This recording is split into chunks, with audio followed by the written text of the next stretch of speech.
Hey everybody. Hey everybody. Vince, how you doing? I'm doing good, Gary. How are you? Good, good. You know, weathering the storm, going through this crazy time. Yeah. Getting used to homeschooling and being around the family so much. Yeah, too much. So thanks for setting today up. I think we've got a really important message for everybody to see. I also think it's important for us to kind of timestamp these updates because things are coming down the pipeline so quickly. Yeah. So today is March 30th, a little after 3 o'clock. And who do we have with us today? Jennifer Stevenson. And she's she's president of New York State Association of Realtors 2020, right? Yes. And she's going to share with us the latest COVID updates. So let's bring her on. Yes. Jen, welcome.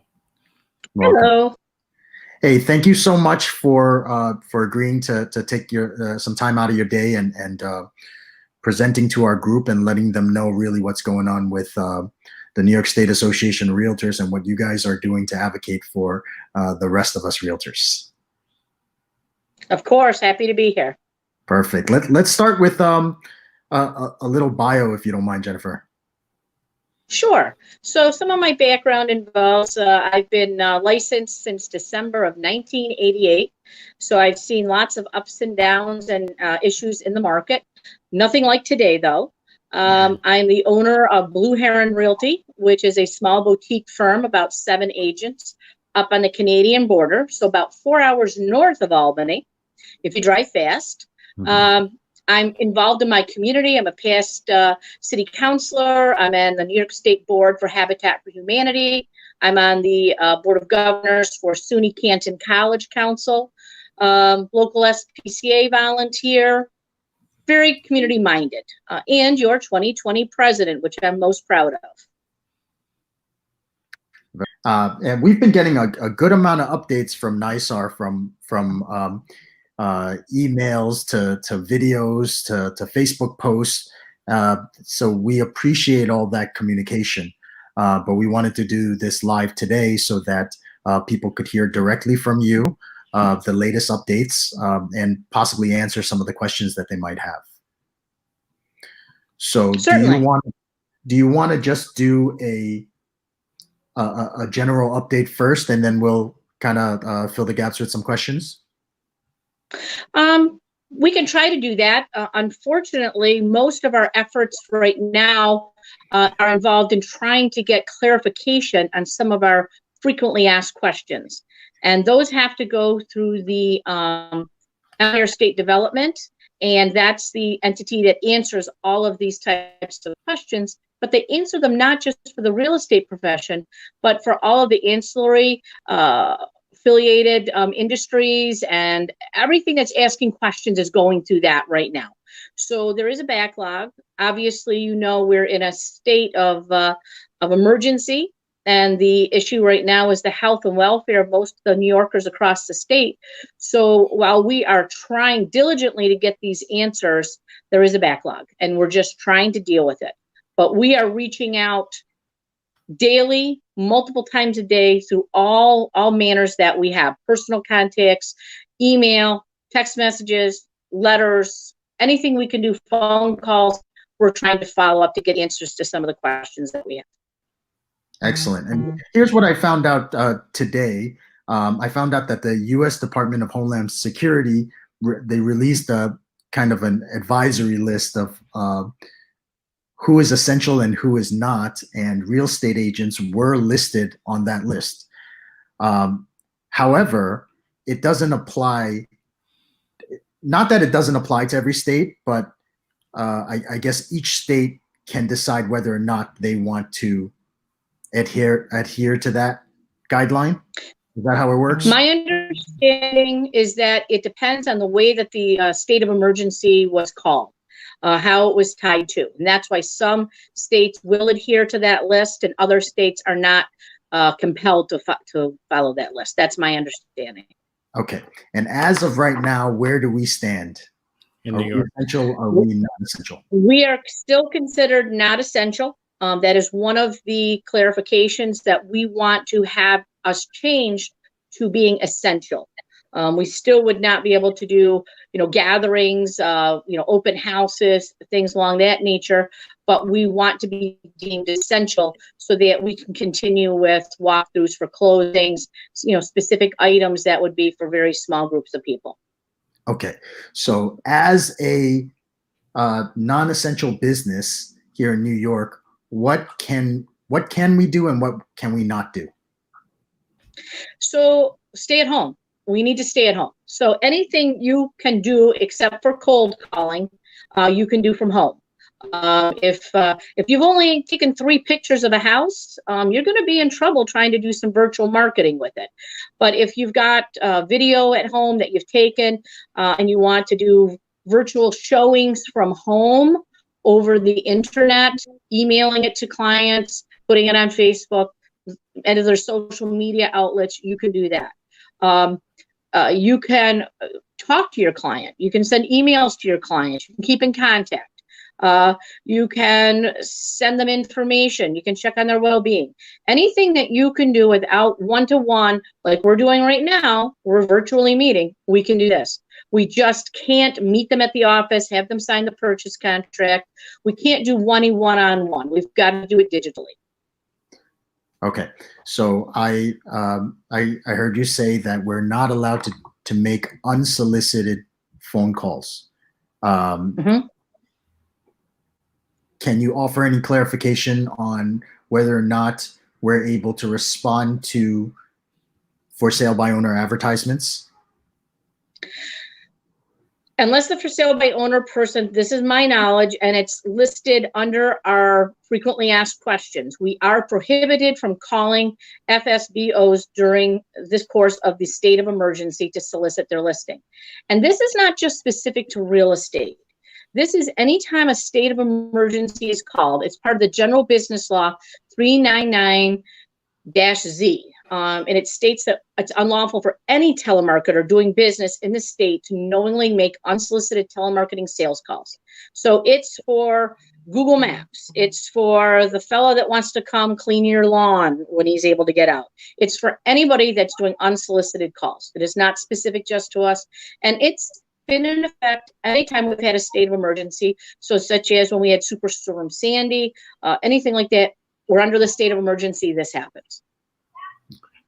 Okay, and when that executive order was announced, I saw a date that was put out there that I think it was Just December 7th, I think. September 7th. Yeah.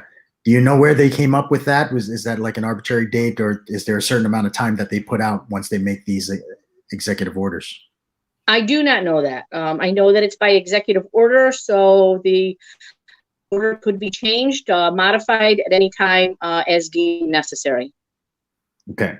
So far we know no physical showing of properties, or no live showing of properties, no open houses, right? No live one-on-one, I guess, in-person buyer consultations or seller consultations. What do we not have clarification on? What are we waiting on? So some of the things that we're waiting to take to get a clarity on would be vacant houses. Would we be able to go to a vacant home and take a tour of a virtual tour of a vacant home? Are we able to work with a walkthrough, a prior walkthrough for the closing? Can we do that walkthrough? Can we unlock the door? What could be our process for doing that? We're waiting for clarity of those things. We're waiting for, I'm just trying to think, those are the main ones that we're looking at. We've got some clarity as to our appraisers deemed essential business people. County clerks, we've asked that county clerks be added to the essential business use, because if we are able to have a closing and the county clerk's office is closed in that county, and it goes county by county, that property cannot be recorded with the mortgage and with the mortgage note and with the deed. So those are some of the things that we're working on currently. Okay. And you said appraisers, right now we're still waiting, right? Yes, we are. Okay. How about what is coming down the pipeline in terms of federal aid for I guess the unemployed and the real estate agents, the 1099 employees?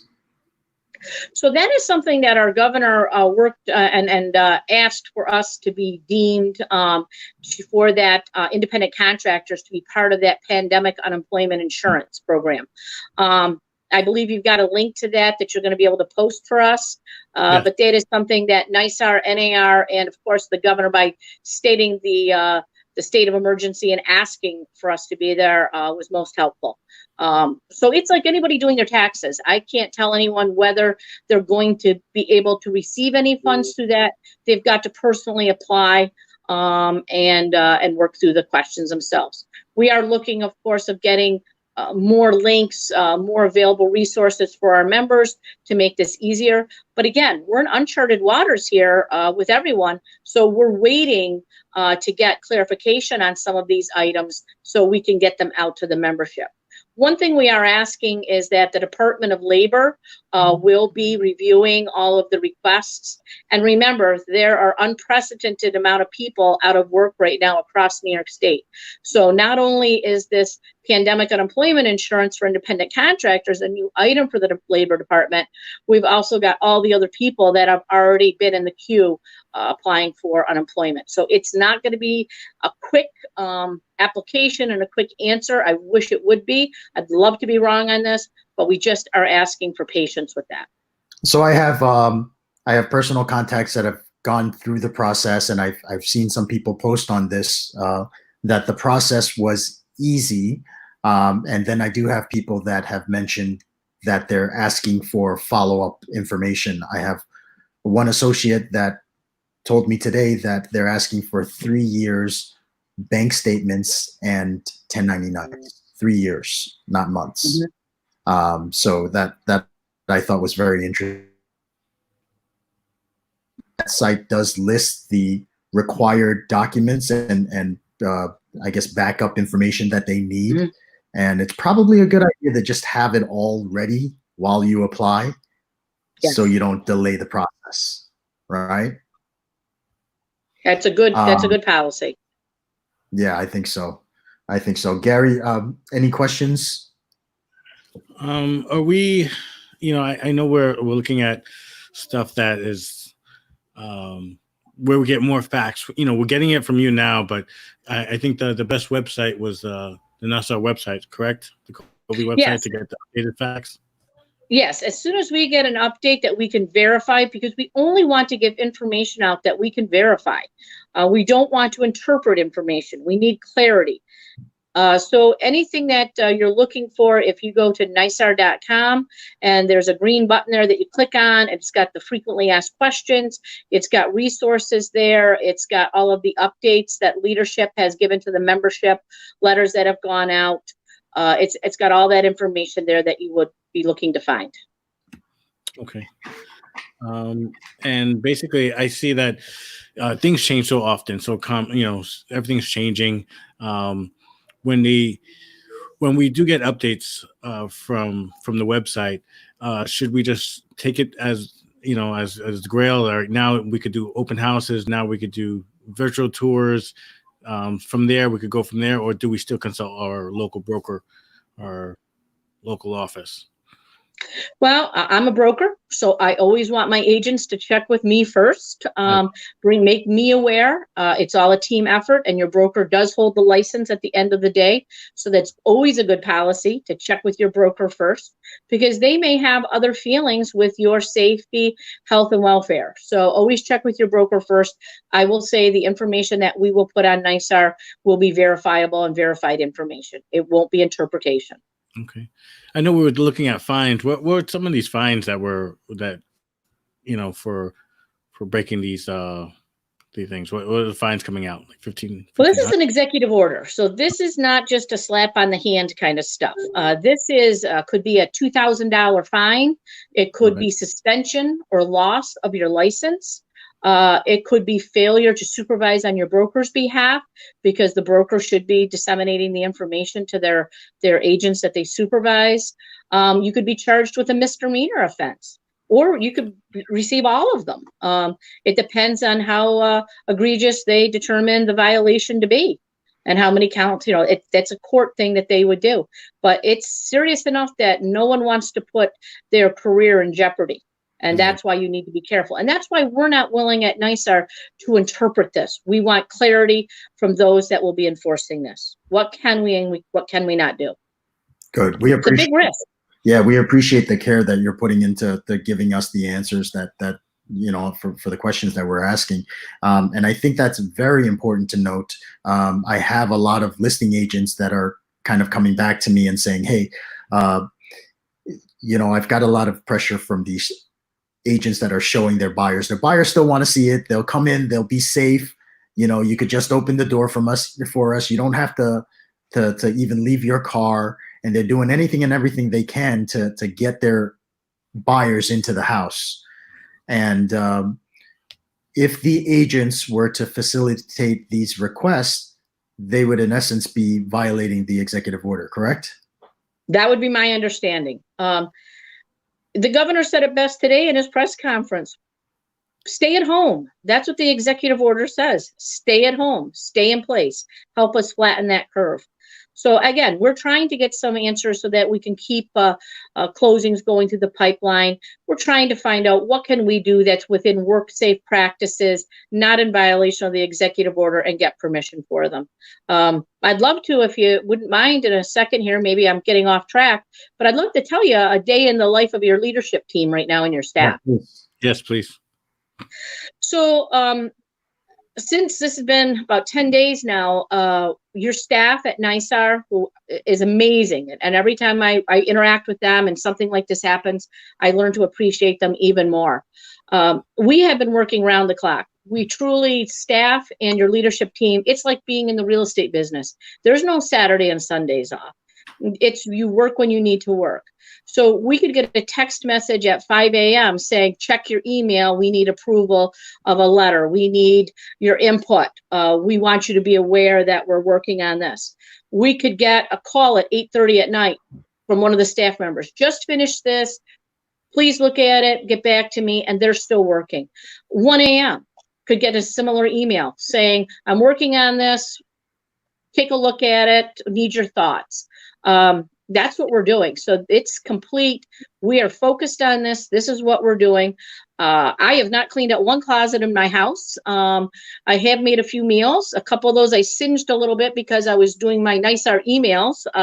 So it truly is round the clock, truly dedicated. I am so proud of our staff, Duncan, his leadership, and my President-elect Dave Lagaz and Jen Busetic, our Secretary-Treasurer.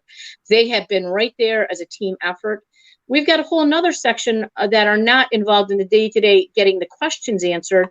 Anthony Gatto, just looking through the legal ease of everything and advising us with that.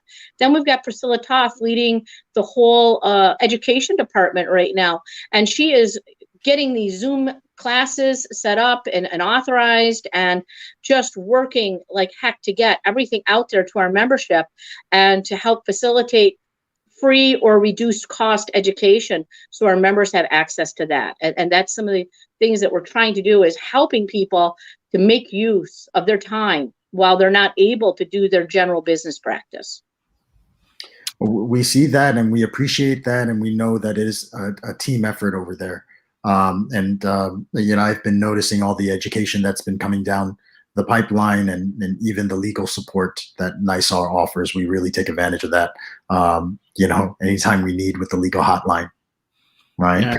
There was also some. And the legal hotline is still up and operational. So that has never gone down. That is still available to us Monday through Friday. It's still there. So just because our staff is working from home with stay at home, work from home practice that's been dictated, they are more productive than ever. It's amazing.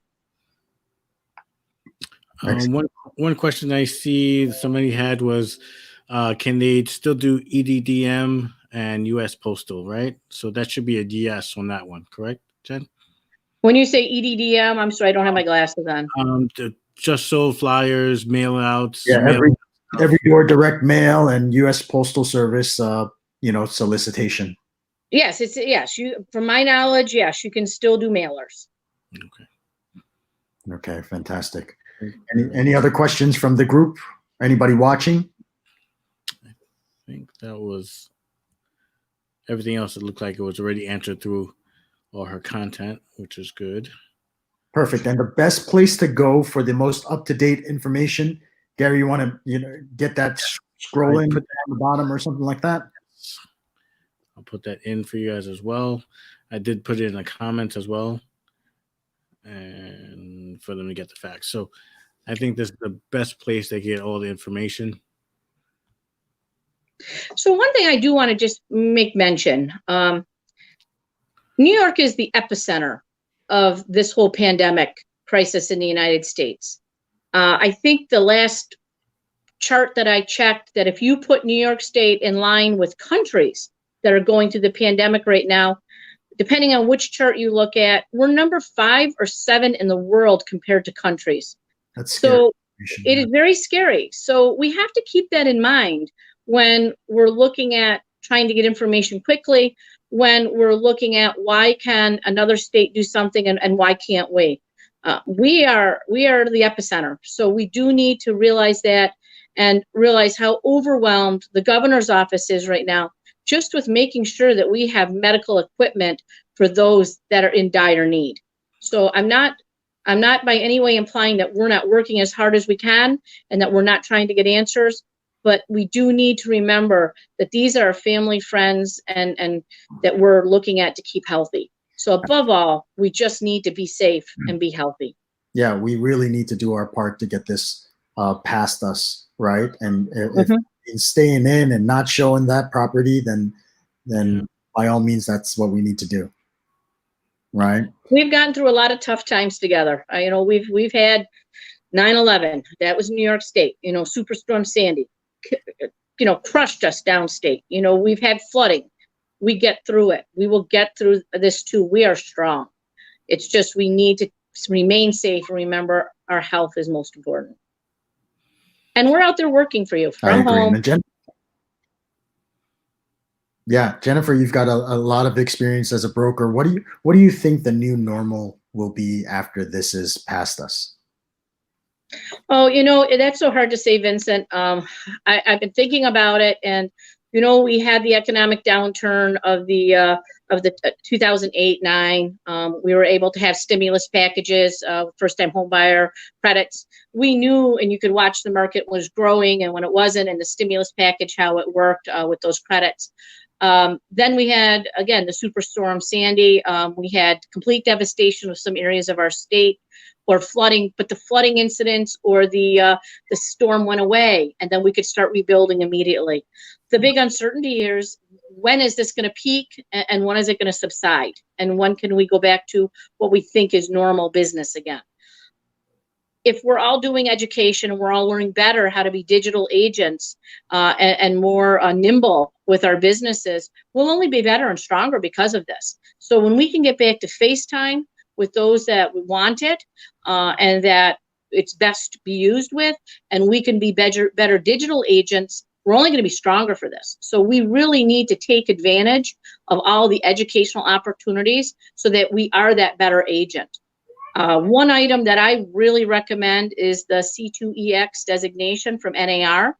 That is something that you can do a self-assessment. I did it when it first came out. And, when they say, oh, you can't teach an old dog new tricks. Well, I've been going to NAR meetings and the state business meetings for 28 years, I think it is. I learned some good things, that self-assessment of where I could be stronger, where I could beef some things up, and opportunities for information that I did not realize were there. So I really encourage everyone to, at the minimum, it's free, do the C2EX designation, get that designation. When you get to NAR, not only is NYSAR offering a whole plethora of classes and available information, but there also are some NAR designations, criteria that you can fill, such as your ePro certification that you can look at. So it's there for us to learn right now. And I say, take advantage of your time. Leave those closets. We'll clean them out eventually. Take the education. Make yourself a better agent at the end, because we got to hone our skills. Yeah, imagine, getting through this and with a few extra certifications under your belt, right? And all of your CE all help taken care of. Mm-hmm. All right. Yep. Get your CE done now so that you're ready to go and hit the ground running, and not having that in your way when the market opens up. And that ePro certification that you mentioned, I saw that it was offered for free through NAR. Yes. And there's another one or two that are also free as well. So we'll make sure we'll get those websites and paste it in the comments so that everybody could take advantage of that as well. Okay. Good. Gary, any other questions we have unanswered? No, I think we're pretty good. Do you see our agent count going lower? I know after 2008, we had a lot of agents leave the business, right? What do you see? Do you see agents, the same trend? A lot of agents losing, going to different industries, leaving the business, or you think these classes could help us grow our community even stronger? It's going to be unknown until we get through this. It's going to depend if this lasts, 60 days, if it lasts, 3 months, 4 months. It's going to really depend on that. If the market opens up and is robust, once it opens, there may not be an impact. It's really going to depend on the end result with the market. We've got unprecedented times right now. We've been experiencing very low interest rates, all-time low interest rates. I started in the business 12 and 14% interest. Now it's unprecedentedly low interest rates, low inventory, and motivated buyers. So it's been a good market. We've had experience with a good market. If it opens back up and it can stay on those similar terms, we're going to be thankful we got all our CE done, because we're going to be really busy. Yeah, I agree. Beautiful. Well, Jennifer, we want to thank you so much again for taking your time out and making sure that us realtors know that NYSAR is there to support us and advocate for us. We appreciate all the updates, and we will continue to stay on top of that website. Have the current. Anything else, Gary? No, I think we're good. Thank you, Jennifer. Thank you so much for your time and efforts. I know you're busy. We're getting her time because she's on back-to-back calls, back-to-back Zooms all day. And I do. Thank you again. I'm never too busy to give an update to a member, so thank you for the opportunity. Of course. Thank you. Take care. Stay safe out there. You too. Bye-bye now. So Vince, I think we're pretty much good. We have much content there. We have a lot of stuff going on that we got to keep our agents involved in the classes, the CE stuff that we could give back to them. I think Jen gave us a lot of good things that we could, with this recording, we could give back to our agents, right?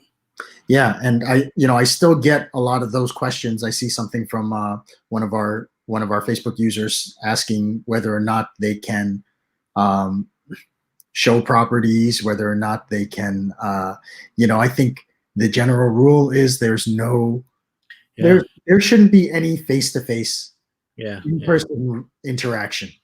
Yeah, exactly. Right. So let's abide by that. Let's see if we could keep everybody safe, keep our families safe, and we'll see if we could get things back to normal sooner than later. Okay. We did add a number of links here. We added links to the NYSAR update website, the what was it, the c2ex.realtor. Yes, I put that in there as well. So we also have the unemployment application in the comments. Yep. So you guys could go in there and apply. Let us know what your experience is, and we'll be back with the next episode as soon as we can. Okay. See you guys next week. Thank you. Take care.